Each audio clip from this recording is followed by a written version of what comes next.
One of the most distinctive voices in KTIB history was Hugh Smith, a well-versed broadcaster and possibly even better engineer. Let's listen to his wide-ranging radio career. Hugh Smith, how you doing this evening? Fine, and yourself? Very well. Well, let's start from the beginning. Where are you from originally? Originally? Mm-hmm. A little town in Arkansas, about 65 miles south of Memphis, right on the Mississippi River. Town of Helena. Helena, Arkansas. Correct. All right. Well, was getting into broadcasting always an interest of yours growing up? Not really. It was sort of dropped in my lap during World War II. During my senior year in high school in 1942. I did some part-time work for the station there. And when I graduated, I had taken off in another direction and decided I didn't care for that, and I was contacted again and offered a position at the station, which I accepted, and it grew into 45 years. Wow, it's a pretty long time in the business. Coming from Arkansas, did you work at a lot of different stations before you came down to KTIB? Oh, yes. In fact, KTIB was the second from the end of my career. Wow. Prior to that, I was all over the United States, I guess you might say, including work for the 4 major networks. Wow, that must have been pretty rewarding work right there. In a way, it was. Then I learned that you couldn't eat, wear, or sleep with glory. Mm-hmm. So I reoriented myself in later years into engineering, which is another whole story. All righty, no problem. Well, how did you first get hooked up with the folks at KTIB? I was in my bedroom in Monroe, Louisiana, one evening preparing to go to sleep, because I had the early shift the next morning, beginning at 5 o'clock at KMLB in Monroe, northeast Louisiana. I received a telephone call, and we chatted for 10-15 minutes, and I was offered the job as chief engineer at KTIB by Bob Mahaffey, who was the manager at that time. He said I had been highly recommended. However, he declined to tell me who recommended me. At any rate, I didn't indicate much of an interest until he said, well, what would it take to move you down here? Well, I flipped a figure at him, figuring that would be the end of it, and to my great surprise, he went silent for about 30 seconds and said, well, that's feasible. And he talked me into coming down to look over Thibodeau, bringing my wife, and we did come down to spend the weekend. We met with the 3 owners at that time in the old First Federal building, which is now the sheriff's office there in Thibodeau. And the station was located there at that time. And they persuaded me to come on and accept the job. Okay, and what was the first year that you worked at KTIB? I came down in November of 1968. 1968. So it probably wasn't too long after that the station moved to its offices in Green Street, correct? Right, that was my first major project there. In the following winter and spring, they were building your present studios atop the Young Men's Business Club, I think they call it. And as soon as they moved it, or rather built the studio and got it to the point that we could move in, I shut the station down at its regular sundown sign-off time. It was daytime only then. And we began to move it. I had the entire staff directing them, and a part-time engineer from Block Furniture Store, who's TV repairman, Martin. So we moved that station studio overnight into the present building, went on the air at the regular time of 6 a.m. Well, I take it out was probably some real hard work in those few hours. Definitely, that's... and a lot of confusion, running about 10 miles of wire in through the walls. So it was quite I had pre-wired a bunch of it as much as I could prior to that particular move. But there's always 10 million details to be taken care of in a move like that. Okay. Tell me, how long was your tenure at KTIB? About 5 years. 5 years, so about 68 to 73. Correct. When the 3 owners announced they were selling the station. I didn't exactly know what to do, and the purchaser, Ray Sadie, had called me, and we could not quite get together.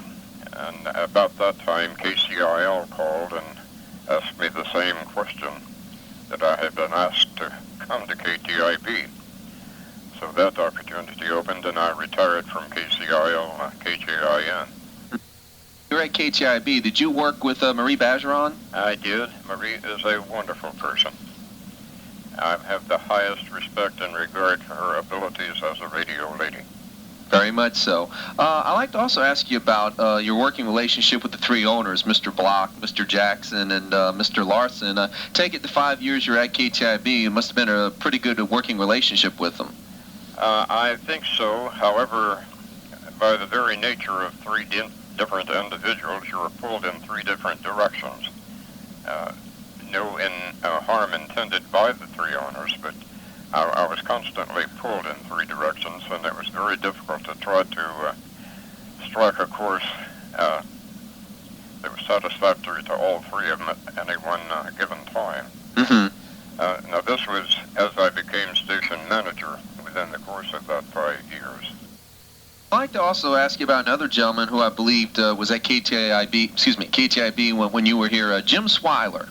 Jim Swiler, he was here a few months as station manager after Bob Mahaffey had resigned, and Bob went into New Orleans with an advertising agency, I believe. Jim was in New Orleans at that time, wanting to come back to Thibodeau, and Jim stayed with us for, I think, about a year. As manager, when he left, it fell into my lap. Okay. I'd like to ask about another gentleman who spoke of you very highly before I first hooked up with you, Rick Luquette. Ricky, yes, Rick did work with us, and he was quite capable.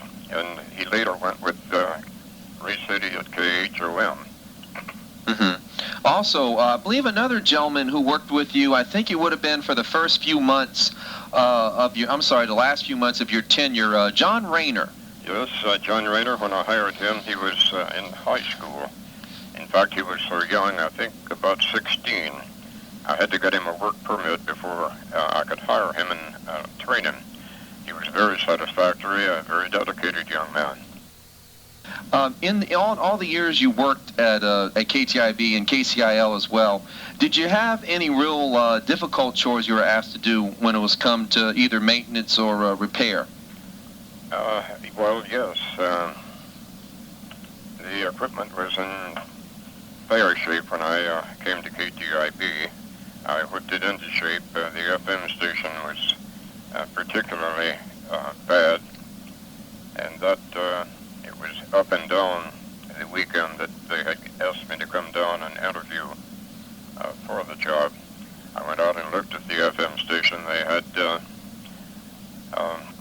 Mr. Martin, who I think is now deceased, working, and the engineer at that time, I have forgotten his name. But anyway, he had to resign and taken another job. But anyway, I corrected the situation at the FM station, and that's what firmed up the decision for the owners to meet my salary request. There was one gentleman, though, I definitely need to ask you about, because I'm pretty sure he started at KTIB during your tenure before moving on to New Orleans television, Ken Berthelot. Yes, I hired Ken fresh out of radio school. And he later went to the home and television station, which shut down, of course. Mm-hmm. And from there to several other places. And the last I heard him, he was working football, I believe, for Tulane University. Oh, that's right. The voice of Tulane Radio for many, many years, in fact. Right. Now, I understand when you left and moved over to KCIL that one of the tasks you had to do over there, didn't you have to rebuild their tower? That was a bulldozer situation. I looked at myself in the mirror and said, man, you must have been out of your mind to accept this job. In the years that I was there, the owner at the time, Denver Brennan, passed away. His son, Tom Brennan, inherited the station. And Tom, I must say, even though he was a bit abrasive at times. We managed to get along, but he did invest the money to completely rebuild the operation. And I got new equipment for transmitter and studio plants, and my last major construction project there was increasing KCIL FM from 3,000 watts to its present 100,000 watts. Wow, pretty huge undertaking, to say the least. It was indeed. All righty. I'd like to also go back with something at KTIB, because one thing a lot of my friends and family have told me about you was you probably had one of the most pronounced voices the station had ever had. I take it when you first got into radio, did you have to go into any kind of training to get such a quality voice? Well, I appreciate your comment there in describing my voice. No, I'm afraid not. At that time, in 1942, radio schools were practically non-existent, and those who were teaching radio had about the same amount of experience that I had. So you might say my entire career was self-taught, self-generated. Oh, okay, very interesting. That includes engineering. Wow. Now that's definitely an accomplishment right there. To basically self-teach yourself engineering is probably a bigger undertaking than rebuilding a tower. Yes, very much so. At that time, we had to have the first-class engineer's license from the FCC before we could even stand a watch at the transmitter plant. They did have a third-class license at that time in the 1940s and early 50s, which later they dropped and went back to requirement of the first-class license. Mm-hmm. Okay. Oh, it was quite complicated to learn, memorize it, and then start applying the knowledge into practical experience. Wow, very much so. There are two other folks that worked at KTIB when you were there. One gentleman who's currently a producer at Channel 4 television, Todd Bauer. Oh, yes, Todd was here too. He was here at the time Jim Swiler was. Mm-hmm. He was one of the announcing personnel. And also one gentleman that was at KTIB, wow, probably going on 40 years, Leroy Martin. Leroy Martin, yes. An institution in Lafourche Parish, and I trust still is. Oh, very much so. As the assessor? Yes, longtime assessor. Now his son has that title. I take it he was probably one of the more interesting characters you'd ever want to meet. Leroy? Yeah. Yes, he and the entire band that he had, Van Bruce and all of the others, they were wonderful guys and real easy to work with and a lot of fun to work with. I take it also in your tenure at KTIB, did you also do a lot of, read a lot of news as well? I did. Mm-hmm. A lot of commercials too? Oh yes, the general routine. General routine as always, spinning records and... I did that too, and I even swept the floors occasionally. I want you to tell everybody, and I thought this is one of the more interesting stories you had mentioned to me. Tell everybody a story about when the day you decided to leave broadcasting. Well, I got to the point that I was burned out totally after 45 years, 33 years of which I was the chief engineer at the particular station for which I was working at in a given moment, which title was quite ludicrous because I was the only engineer. At any rate, I was totally burned out, and I got to where each morning I would say, Lord, show me the way out of this. All at once one day he hit me over the head and said, well, you have the money, go for it. So I walked into KCIL to the station manager, Ken Winstanley at that time. I said, Ken, at the end of business today, I am retired. Wow. Plain and simple. Plain and simple. He said, boy, you give a man a lot of notice, don't you? I said, well, let's reverse that, Ken. If you were going to fire me, how much notice would you give me? Very true. He said, touche.